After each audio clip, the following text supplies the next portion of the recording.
can those be all my other sunflowers? Yeah. We have to keep growing them every 2 weeks. So we've got the ones we did 2 weeks ago are growing, aren't they? Yeah. So in another 2 weeks we need to sow some more. Yeah, we need to put some water on these pots in a minute before we put the sunflower in.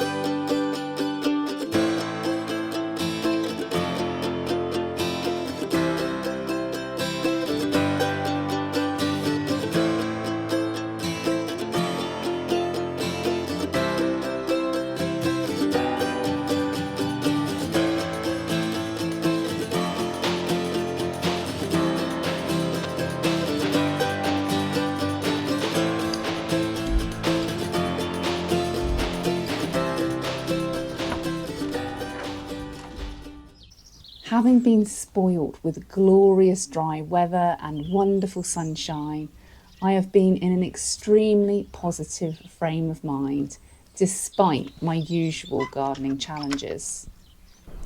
I had found it difficult to keep on top of watering my seedlings, and due to this, regrettably, some of the trays have even more empty cells now, following on from the destruction the mice had caused several weeks ago. I have been struggling with space for young plants and wonder now how I ever managed without my polytunnel and greenhouse. Every time I prick out a new batch of seedlings, I have to move all of the trays around to try and get them to fit. This lack of space and the fantastic weather led me to begin planting out some of the plants that I had been hardening off in the cold rain.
But wanting to get these plants off to the right start, I protected everything with wind and shade protection in the form of a mesh netting. I usually use this protection for at least a week to help avoid the plants becoming stressed.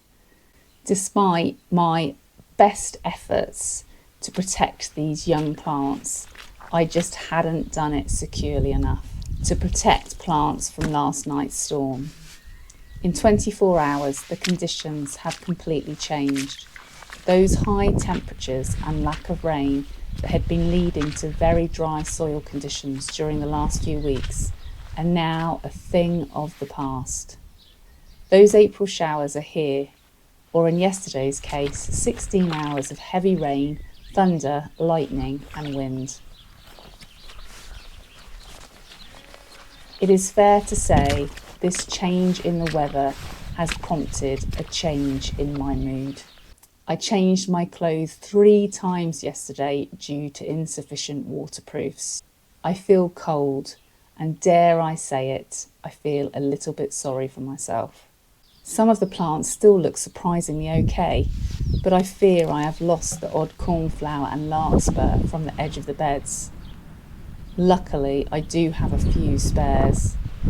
My worry now is that these plants are going to be sitting in the wet and the cold and slowly decline one by one. There is now not very much I can do more than hope that they will be okay. Perhaps more annoyingly, this week has seen the emergence of tiny baby slugs. They have begun feasting on my few and far between anemones, and worse than that, my newly planted scabious, for which unfortunately I have no spare plants. But you know me, ever the optimist. I have re-sown a handful of those again today. Having taken stock of how many seedlings I have successfully managed to get to this stage, I have been falling short on a few varieties. So I have re-sown my argyratum, bells of Ireland and linaria. And I have finally got to sow my last remaining varieties, including Rebecca Sahara and my zinnias. I have sown the last of my Queenie Lime mix and opened my new packet of Queen Lime Orange. I also had some varieties left over from my Happy Green shop order.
My wine-eyed Jill and yellow Jill dahlia tubers have arrived, and I have also one tuber which is a new to me variety called Marble Ball. I have potted them all up and popped them on my heat mat.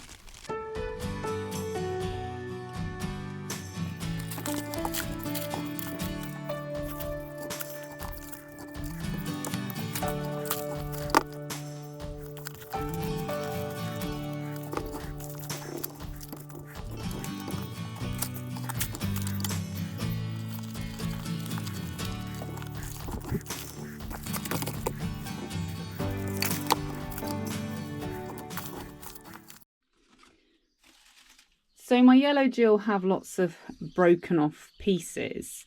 It's always worth giving them a good inspection. This bit wouldn't grow. It may root, but it has no eyes and not enough of the neck.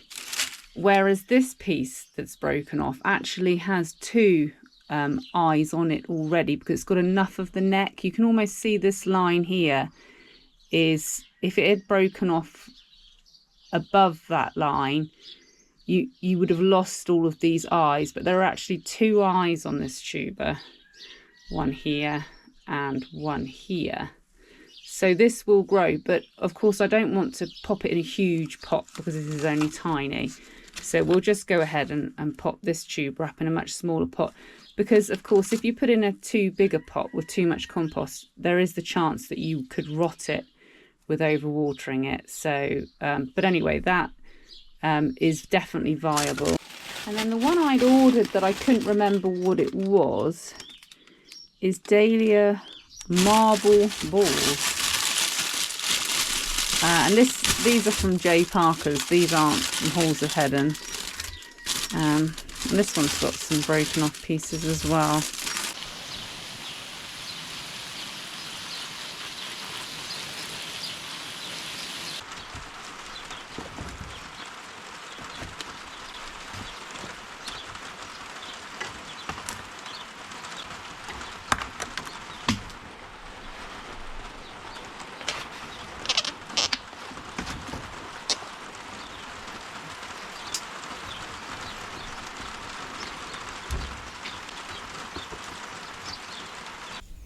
I have been tidying up my compost bays, and I've been using my homemade compost, which has been a work in progress for the last few years. I have added it to some of my garden beds before planting out, and also to pot up a few things in the cottage garden, and also for potting up these new dahlia tubers. Although this compost still has some large pieces in it, it looks and smells pretty good. The downside is that some of this compost has plastic pieces in it, mainly from the dreaded weed fabric I had installed in 2020, and I'm still finding it in my compost some 5 years later. My online shop remains closed for fresh flowers, although I do have some smaller orders that I have been accepting over the phone. To fulfill these orders, I have been reliant on a fantastic local grower who grows only for florists. She is exceptionally good at what she does, and the flowers she supplies are always the best quality. I have managed to complete the odd jam jar order with my own flowers, and have cut my first wallflower from the polytunnel. I am so thankful that I did finally in the end go ahead and plant some tulips, and more so that I planted them late. They have done really well this year, but have needed a lot more watering than usual. I am pleased that I at least got to see what the Avi Purple Ranunculus looked like.